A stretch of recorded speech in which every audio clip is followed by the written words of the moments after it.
Hi, സുഖല്ലേ? എനിക്കും അതേ കേട്ടുള്ളൂ. അതെ, ഇന്ന് നമ്മൾ പാലക്കാടിൻ്റെ സ്പെഷ്യൽ പൊടിയാണ് കേട്ടോ ഉണ്ടാക്കണം, ചട്നിപ്പൊടി. അത് 2 ടേസ്റ്റിലാണ് കേട്ടോ ഉണ്ടാക്കണത്.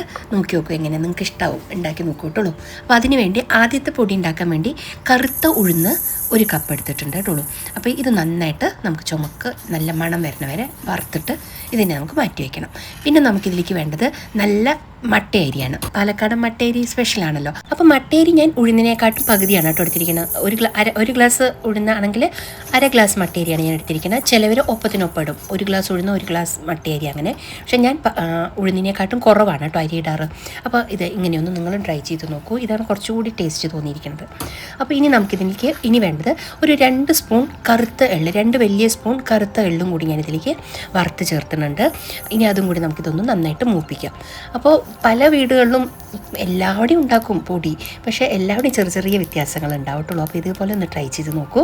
ഇത് നല്ല രസമാണ്. അപ്പോൾ നമുക്ക് 2 ടൈപ്പാണെന്ന് നമ്മൾ ഉണ്ടാക്കണം കേട്ടുള്ളൂ. ഇനി നമുക്കിതിലേക്ക് കുറച്ച് കറിവേപ്പില വേണം, പിന്നെ കുറച്ച് വറ്റൽമുളക് വേണം, പിന്നെ 4 മണി കുരുമുളകും വേണം.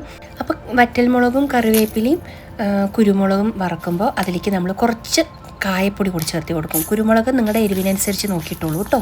കായപ്പൊടി ചേർത്തണം, കുറച്ച് 1 സ്പൂണിൻ്റെ അടുത്ത് ഇട്ടുള്ളൂ. അപ്പോൾ കായപ്പൊടിയുടെ നല്ല മണം ഉണ്ടാവും. കായപ്പൊടി കൂടി ചേർത്തി നമ്മൾ വറുത്ത് വെച്ചിട്ടില്ലേ ആദ്യം, അതെല്ലാം ഒന്നും കൂടി ഇതിലേക്ക് ഇട്ടിട്ട് മിക്സ് ആക്കിയിട്ടുള്ളൂ. ഇപ്പം ഞാൻ മറ്റേ അടുപ്പ് ഓഫാണ്. ഇനി നമുക്കതിലേക്ക് ഉപ്പും കൂടി ഇട്ടിട്ട് ഈ ചൂടിലൊന്ന് വഴറ്റി കൊടുക്കുക. ഗ്യാസ് ഓഫാണ് കേട്ടുള്ളൂ. അപ്പോൾ ആ കായവും ഒന്ന് മൂത്ത് കിട്ടും, അതിന് വേണ്ടിയിട്ടാണ്. അപ്പോൾ അത് നമുക്കിത് ഒന്ന് ചൂടാറിയ ശേഷം മിക്സിയിലിട്ട് പൊടിക്കുക. അപ്പോൾ ഞങ്ങൾ ഇതിൽ ഈ എല്ലാ മണവും കുരുമുളകിൻ്റെ അതിൻ്റെയൊക്കെ ഒരു കുത്തണ എരിവുണ്ടാവുമല്ലോ, അപ്പോൾ അതൊക്കെ ഒന്ന് ബാലൻസ് ആവാൻ വേണ്ടിയിട്ട് ഞങ്ങളൊരു സൂത്രപ്പണി ഉപയോഗിക്കാറുണ്ട് കേട്ടോ. അതെന്താണെന്ന് ഞാൻ കാണിച്ചു തരാം. അതപ്പോൾ ഒരുവിധം തരിയായിട്ട് ഇത് പൊടിഞ്ഞ് വന്നിട്ടുണ്ട്. ഇനി നമുക്ക് നമ്മുടെ ആ സൂത്രപ്പണി കൂടി ചേർത്തിട്ട് ഒന്നും കൂടി പൊടിക്കുക. അപ്പോൾ ഇതൊരു 1/2 സ്പൂൺ പഞ്ചസാരയാണ് കേട്ടുള്ളൂ. അപ്പോൾ പഞ്ചസാര ചേർത്ത് നിങ്ങളൊന്ന് അടിച്ചു നോക്കൂ.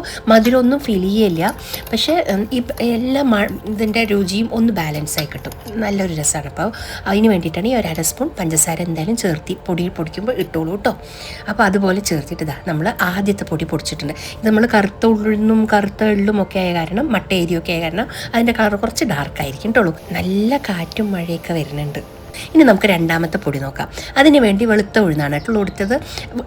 ഇതിലും ഞാൻ ഉഴുന്നധികവും പിന്നെ വെള്ള പച്ചരിയാണ് കേട്ടോ. നമ്മുടെ പച്ചരിയിലെ ചോറൊക്കെ വെക്കണം പച്ചരിയാണിത്, പൊന്നിയരി.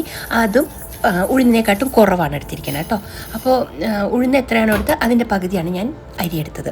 അപ്പോൾ ഇത് നമുക്ക് ആദ്യം ഉഴുന്ന് നന്നായി ചുമക്കനെ വറുത്ത് വെച്ചു. പിന്നെ നമ്മുടെ അരി അതുപോലെ നന്നായിട്ട് മലര് പോലെ വന്നിട്ടുണ്ട്.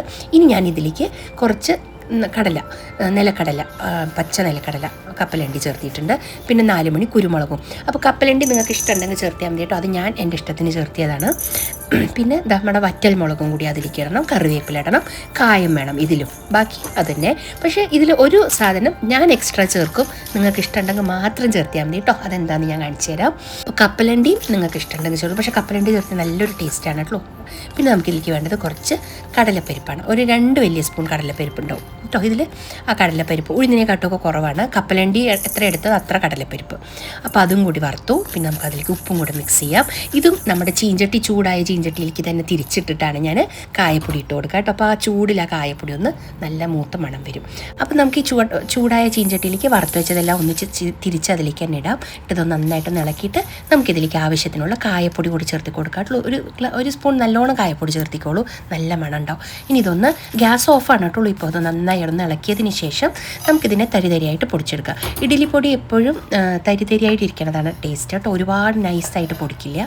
ഈ പൊടി ഇഡ്ഡലിക്കും ദോശയ്ക്കും മാത്രമല്ല കേട്ടോ, നല്ല ചൂട് ചോറിൽ കുറച്ച് നെയ്യ്, നല്ല മണമുള്ള നെയ്യ് ഇട്ടിട്ട് നമ്മുടെ ഈ പൊടിയും കൂടെ മിക്സ് ചെയ്തിട്ടൊന്ന് കഴിച്ചു നോക്കും, പപ്പടമൊക്കെ കൂട്ടിയിട്ട് നല്ല രസമാണ്. അപ്പം ഞാൻ പറഞ്ഞ സൂത്രപ്പണി ഇതാണ് കേട്ടോ. ഞാൻ ഒരു വെളുത്തുള്ളിയുടെ അല്ലി കൂടി ഞാൻ അതിലേക്ക് ചേർത്തി കൊടുക്കും. നിങ്ങൾക്ക് ഇഷ്ടമുണ്ടെങ്കിൽ ചേർത്തിയാൽ വേണ്ടിയിട്ട്. എനിക്ക് ആ മണം നല്ല ഇഷ്ടമാണ്. നിങ്ങളൊന്ന് ഇഷ്ടമുള്ളവർ ഇട്ട് നോക്കിയോളൂ, നല്ല രസമാണ്, നല്ല മണമാണ് അതിൻ്റെ. മറ്റേ പൊടിയിൽ ഇട്ട പോലെ തന്നെ ഇതിലും ഞാനൊരു 1/2 സ്പൂൺ പഞ്ചസാര കൂടി ചേർത്തി നല്ല തരിതരിയായി പൊടിച്ചെടുത്തിട്ടുണ്ട് കേട്ടോ. അപ്പോൾ നമ്മുടെ 2ാമത്തെ ഇഡ്ഡലിപ്പൊടി ഇവിടെ റെഡി ആയിട്ടുണ്ട്. അപ്പോൾ നിങ്ങൾക്ക് ഇതിൽ ഏത് പൊടിയാണ് ഇഷ്ടമായതെന്ന് പറയൂട്ടുള്ളൂ. നിങ്ങൾ ഇങ്ങനെയാണ് ഉണ്ടാക്കാറെന്നൊക്കെ കമൻറ്റ് ചെയ്യും. അപ്പോൾ പാലക്കാട് ഇപ്പോൾ എല്ലാവരും വരാറുണ്ടല്ലോ, രാമശ്ശേരി ഇഡ്ഡലിയൊക്കെ നിങ്ങൾക്ക് എല്ലാവർക്കും അറിയാലോ. അപ്പോൾ അതിൻ്റെ കൂടെ കിട്ടുന്ന പൊടിയുടെയൊക്കെ അതേപോലത്തെ ടേസ്റ്റാണ് കേട്ടോ ഇത്. അപ്പോൾ നിങ്ങൾ എന്തായാലും ട്രൈ ചെയ്ത് നോക്കൂ. ലൈക്ക് ചെയ്യാനും ഷെയർ ചെയ്യാനും സബ്സ്ക്രൈബ് ചെയ്യാനൊന്നും മറക്കരുതേ. നല്ല പൂ പോലത്തെ ഇഡ്ഡലിയുടെ കൂടെയോ ദോശയുടെ കൂടെയോ നല്ല നെയ്യിട്ട് കൂട്ടിയിട്ടുള്ള ചൂട് ചോറിൻ്റെ കൂടെയൊക്കെ ഈ പൊടി കൂട്ടി കഴിക്കാട്ടുള്ളൂ. അപ്പം നമുക്ക് നല്ല വീഡിയോ ഒക്കെ ആയിട്ട് വീണ്ടും കാണാം. Okay, by.